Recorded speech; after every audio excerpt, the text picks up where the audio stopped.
غزہ میں اسرائیلی بربریت روکنے میں اقوام عالم ناکام، معصوم اور نہتے فلسطینیوں کی خون ریزی جاری۔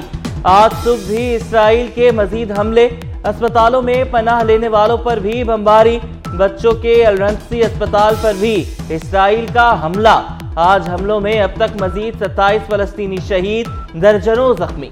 شہادتوں کی مجموعی تعداد 9770 سے زائد ہو چکی۔ رات کی شدید بمباری سے ٹیلی فون اور انٹرنیٹ کی سہولتیں معطل ہو گئیں۔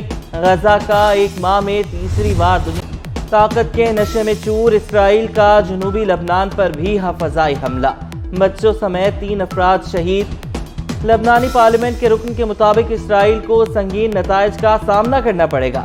لبنان کے وزیر خارجہ نے کہا کہ اسرائیلی حملے سے متعلق معلومات اور تصاویری شواہد کے ساتھ اقوام متحدہ کو شکایت کریں گے۔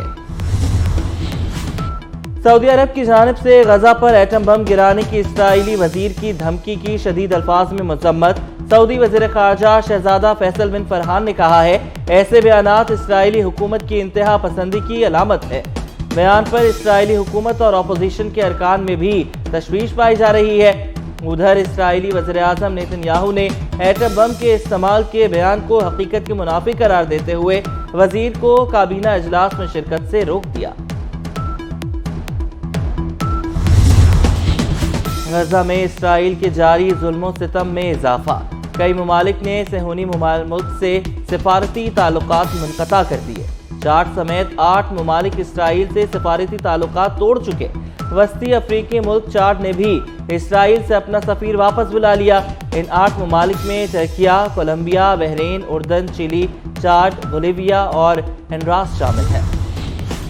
میاں نواز شریف کی لاہور میں 4 سال بعد پارٹی آفس آمد۔ قائد مسلم لیگ نون کا پارٹی سیکریٹریٹ ماڈل ٹاؤن کا دورہ، پارٹی سیکریٹریٹ کے مختلف حصوں کا بھی معائنہ کیا۔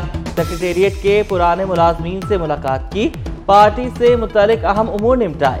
نواز شریف مریم نواز کے ہمراہ ذاتی عمرہ سے ماڈل ٹاؤن آفس پہنچے۔ سانحہ 9 مئی کی مذمت کرتے ہوئے قصور سے پی ٹی آئی کے رہنما ندیم ہارون خان سیاست سے ہی دستبردار ہو گئے۔ ندیم ہارون خان قومی اسمبلی کے حلقہ این 131 قصور سے پی ٹی آئی کے امیدوار تھے۔ ویڈیو پیغام میں ندیم ہارون نے 9 مئی کی مذمت کرتے ہوئے ملک کی سانحہ قرار دیا۔ احتجاج اور توڑ پھوڑ کے مقدمات، چیئرمین پی ٹی آئی کی 3 ضمانت کی درخواستوں اور شاہ محمود کی درخواست ضمانت پر سماعت بغیر کارروائی 14 نومبر تک ملتوی۔ اسلام آباد کی انسداد دہشت گردی عدالت کے جج ابو الحسنات محمد ذوالقرنین نے سماعت کی۔ پروسیکیوٹر چھٹی پر ہونے کی وجہ سے عدالت کے سامنے پیش نہیں ہوئے۔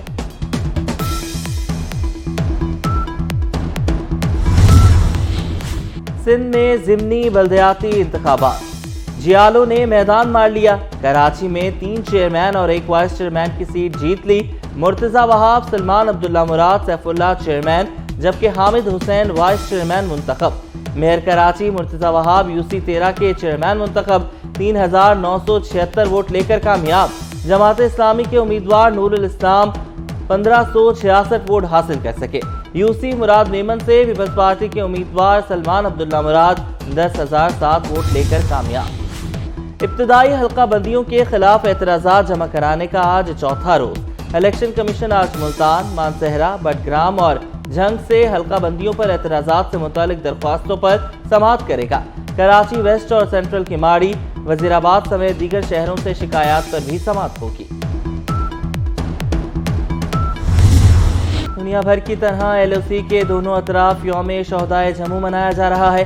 6 نومبر 1947 کو ڈوگرا فوج نے بھارت سے ہجرت کرنے والے کشمیری مسلمانوں کا قتل عام کیا۔ 2 ہفتے کے دوران 2,37,000 کشمیریوں کو شہید کیا گیا۔ وزیر اعظم آزاد کشمیر چودھری انوار الحق کا آج کے دن کے حوالے سے کہنا ہے کہ جموں کے مسلمانوں کی اجتماعی نسل کشی کی مذمت کرتے ہیں۔ یہ قتل ایک جامع اور منظم منصوبہ بندی کے تحت کیا گیا تھا۔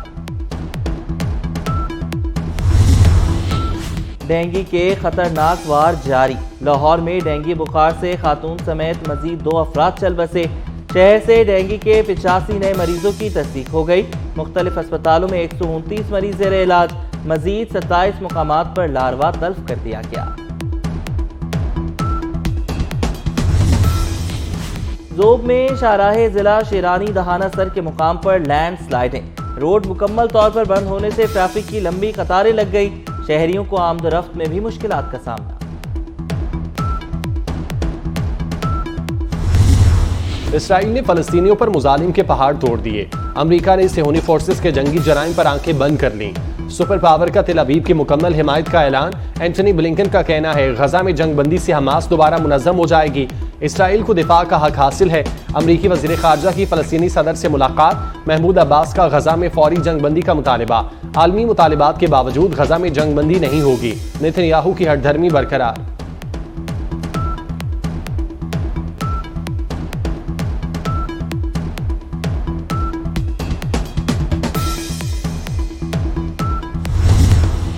ترک صدر طیب اردوان نے ایک بار پھر فلسطین کی حمایت کا اعلان کر دیا، کارکنوں سے خطاب میں کہا عالمی برادری کے سامنے غزہ میں جو خون ریزی کی جا رہی ہے، فلسطینی بہن بھائیوں کو بے یار و مددگار نہیں چھوڑیں گے، فلسطینیوں کی جانیں لینے والے قاتلوں کا تعاقب ہم پر فرض ہے، مقبوضہ بیت المقدس اور مسجد اقصی کی حرمت کا تحفظ ہماری ذمہ داریوں میں شامل ہے۔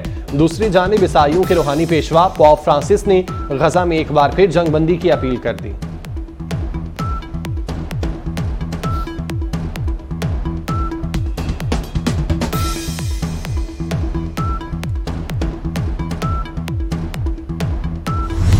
دنیا بھر میں اسرائیل مخالف اور فلسطینیوں سے یکجہتی کے لیے لوگ سڑکوں پر نکل آئے، انڈونیشیا کے دارالحکومت جکارتا میں 20 لاکھ افراد کا اجتماع، ملک کی قیادت بھی شریک، واشنگٹن کا فریڈم پلازا فلسطین کو آزاد کرو کے نعروں سے گونج اٹھا، 2 لاکھ سے زائد افراد کا غزہ کا محاصرہ ختم کرنے اور جنگ بندی کا مطالبہ، لندن، برلن، پیرس، انقرہ اور استنبول میں بھی مظاہرے، غزہ پر حملوں اور فلسطینیوں کی نسل کشی کی شدید مذمت۔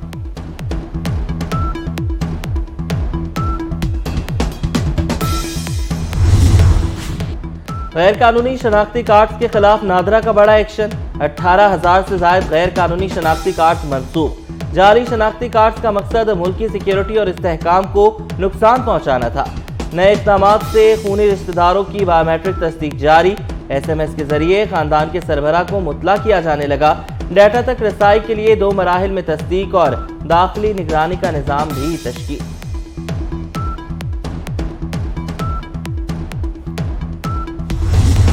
لاہور دنیا کے آلودہ ترین شہروں کی فہرست میں دوسرے نمبر پر آ گیا، ایئر کوالٹی انڈیکس کی مجموعی شرح 383 ریکارڈ کی گئی، کراچی آلودہ ترین شہروں کی فہرست میں تیسرے نمبر پر، فضا بھی آلودہ قرار دی گئی، شہر قائد کی فضا میں آلودگی 205 پارٹیکولیٹ میٹر ریکارڈ کی گئی۔